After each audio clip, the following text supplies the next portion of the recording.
1,000 minds. This is here a picture from our 1.5-day meeting in Washington, D.C., right after the ACR, where in particular Martin Aringer and Sindhu Johnson, as representatives from the EULAR and the ACR side, did a great job over the last 4 to 5 years. And as you might identify, this was very hard work. It needed a lot of coffee, which is a recurring theme I identified when I was preparing this talk. So, what I want to, at the end, convince you, and when Martin Aringer went out for this classification, he also said very often, I still have it in my mind, we want to have a classification system which is easy to understand, easy for practice, and also easy to teach to students.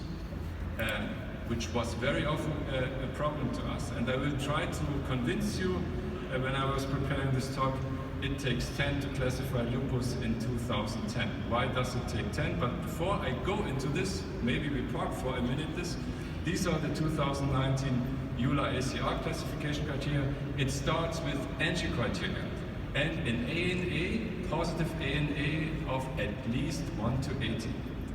And you need to read carefully the text, because this 1 to 80 has a footnote. Because we get very often the question, 1 to 80 we have very often, it's almost each of my patients.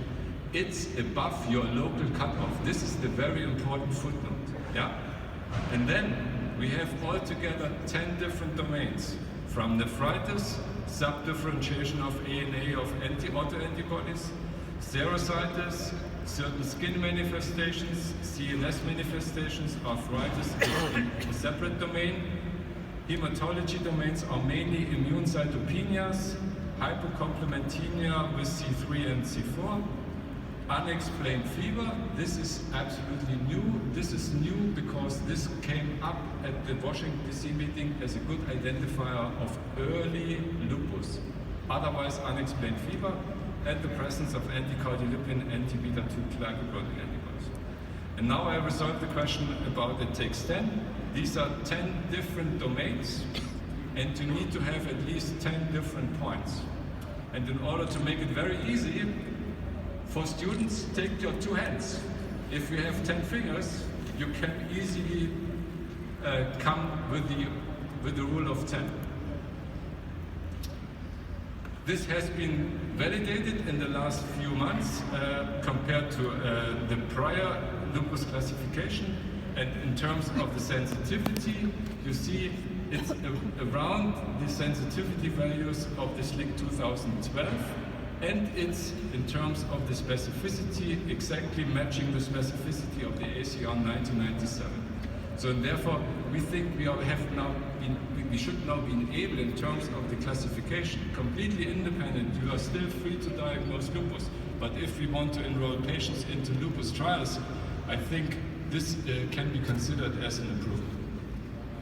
So, treat to target in lupus. Over the last 4 to 5 years, we have seen initially by Eric Morant from Australia and colleagues from the Asian Pacific region, an operational proposal for lupus low disease activity. And it mainly covers 2 domains, therapeutic and clinical activity. Mainly achieving low lupus disease activity requires a SLEDA of a maximum of 4, no major organ involvement, no new features of activity, a PGA of maximum 1, and it is allowed prednisolone maximum 7.5 milligram per day, anti-malarials, and allowed or approved immunosuppressives and biologics. Similar like Professor Doria from Padua, then Ronald van Voldenhoven, they almost went out together simultaneously to go for operational definitions of remission. And remission in lupus, and this is the DORIS remission operational definition by Ronald van Voldenhoven, requires a SLEDA of a maximum lower than 2, clinical SLEDA is 0, clinical ECLAMP 0, or BILAC only D and E, PGA 0.5. Allowed are anti-malarials and prednisolone only to a maximum of 5 milligram. What is still subject of further research is the duration of this remission status. but it's now up to research to use these operational definitions for clinical trials as outcome. There are already trials ongoing using low disease activity, and how make they a difference in terms of the damage accrual over time? Does it make a difference, low disease activity versus remission? But I'm very convinced we will see upcoming new data on this. Overarching principles in treating extrarenal lupus, it's quite obvious. Glucocorticoids, lowest possible dose and for the shortest period of time. Antimalarials are strongly recommended, and DMARD therapy is indicated for patients with persistently active and/or life-threatening disease. And I'm not going into the details because this is part of a lot of papers, treatment of comorbidities.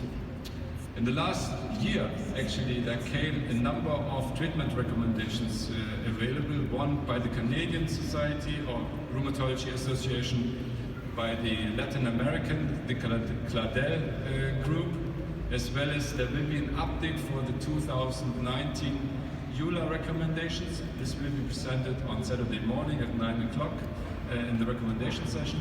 But also the British Society came up with guidelines, and I think they are pretty close to clinical practice. And therefore we use this as a kind of scaffold where we try together with Rich Fury to come up with a kind of merged recommendations of or treatment algorithms for extrarenal lupus. If you segregate lupus in mild, moderate and severe, for example using this leader up to 6 to 12 and higher than 12, and make a distinction between the induction medications as well as the maintenance medications. We usually start in the patients with mild for induction with NSAIDs or COX-SIBs and glucocorticoids maximum of 20 milligram or local glucocorticoids. In all of the patients, antimalarials of a dosage maximum 5 milligram per kg should be applied if patients are tolerating this. In the mild, for maintenance, low-dose glucocorticoids, maximum 7.5 milligram, or the use of local glucocorticoids, or methotrexate with 10 milligram per week, so a lower dose as compared to the others you might see. In the moderately active, we are using higher dosages of glucocorticoids or methylprednisolone, a maximum of 0.5 milligram per kg, azathioprine 2 to 3 milligram, or methotrexate 10 to 25 milligram per week. These are higher dosages in patients with severely active lupus, including intravenous methylprednisolone, higher dosages of azathioprine 2 to 3 milligram, MMF 2 to 3 gram per day, or the NIH cyclophosphamide 750 milligram per infusion. Maintenance, quite comparable, the maximum 7.5 milligram per day prednisolone, azathioprine 50 to 100, methotrexate 10 milligram per week, or MMF just 1 gram for maintenance. If the patients are not properly responding to this, one can add or should add belimumab in the active patients, or there is the possibility also, according to the recommendations, using rituximab or any of the experimental therapies. 2 words to 2 drugs, or 2 points, or few points. One is hydroxychloroquine, the other is belimumab. If one goes into the ESR recommendations, the antimalarials have a grade A recommendation, and the overall level of evidence is 1 and 2 plus. They are still coming with 6.5 milligram per kilogram recommendation. According to the recent ophthalmology concerns, one should rather go with 5 milligram per kg. Belimumab has a B level grade or B grade of recommendation, but a 1 plus in terms of the overall level of evidence. We know from the antimalarials that they are really able to prevent damage. You can further increase the reduction of damage accrual by the addition of aspirin, at least based on retrospective analysis, not rigor clinical studies. If we talk about hydroxychloroquine, as I was mentioning, there are a lot of national, international recommendations. There are proposed risk factors for the use of hydroxychloroquine and the main risk of the development of retinopathy.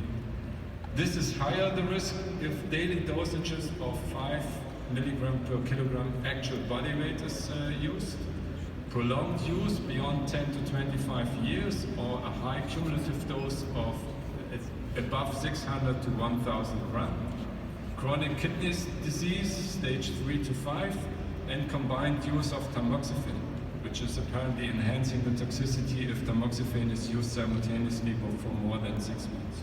So we are somehow in a kind of dilemma. We know on the one hand, our patients are not adhering to this therapy as good as we believe. On the other hand, we have not a clear dose-response relationship in the empiric use of hydroxychloroquine and antimalarials, and there is a lot of discussion and scientific research going on to fill this gap. But for the moment, following the ophthalmology recommendations, we should rather use 5 milligram per kilogram actual body weight hydroxychloroquine. So, a few words to belimumab. That's the drug that met in 4 independent trials the primary endpoint, SRI-4, in the BLISS 52, 76, subcutaneous, and an Asian study. We have been able to identify a responder group with active disease, SLEDAI higher than 10, positive anti-DNA. Anti-DNAs are part of the AMAs. Reduced complement and steroid use higher than 10 milligram per day. For me, this is really the classical core lupus group. And somehow if one would use the classification system of 2019, maybe we would have enhanced the responder profile in these trials. But that's just a personal suggestion. I was very convinced last year after we have seen data from an Italian multi-center cohort that belimumab is able to reduce damage. This was led by Professor Andrea Doria, but also Ronald von Vollenhoven showed this for the long-term extension study, and Murray Urowitz did a very nice study, and this is published in the Annals this year. He compared a continuation of standard of care to patients who received belimumab, and he did this very nicely with a propensity match analysis. And what you can see here, after 76 weeks, this starts already very early on, that belimumab is able to prevent damage. And I'm really looking forward to see the data, whether this is also able to prevent premature death in a lupus population. So it took some time, also for me, but it's becoming more and more evident that belimumab has its value in the treatment arsenal of lupus. So what are the new treatment concepts in lupus? One of the ideas is that maybe the single, and this is consistent with the pathways that Peggy Crow alluded to before, single target approaches like simply treating IL-6 receptor, using CD22 or CD4 Ig is maybe too restricted given the multitude of active pathways that are active in heterogeneous lupus. And possibilities to get out of this challenge is using strategies that cover multi-targeting therapy, either in sequential or simultaneous combination, or drugs affecting multiple pathways. One of the classical is glucocorticoids, but we know the burden of side effects is unacceptable. Or alternatively, going with immunomodulatory concepts, and I'm a great fan of these immunomodulatory concepts. So starting with the sequential targeting.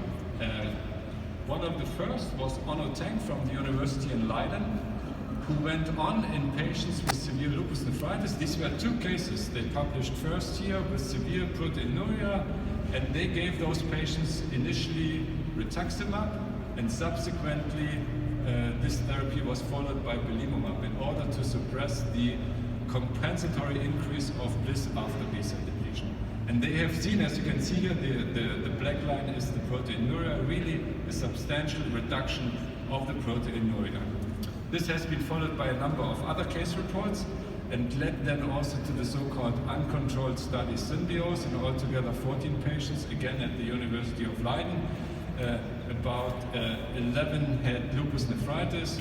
They have reported a substantial decrease of SLEDAI from 18 to 2. And in the patients with lupus nephritis, they have observed 4 complete responders. There is now an ongoing phase 3 to evaluate this.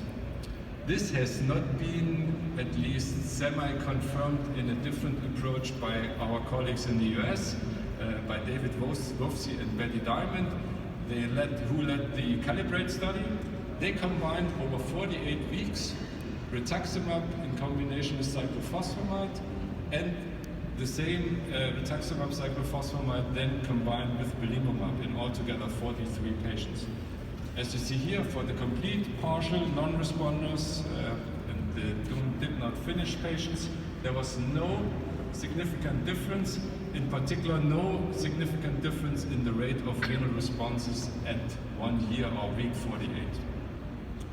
An alternative is using a different antibody that we have used in Sjögren's patients.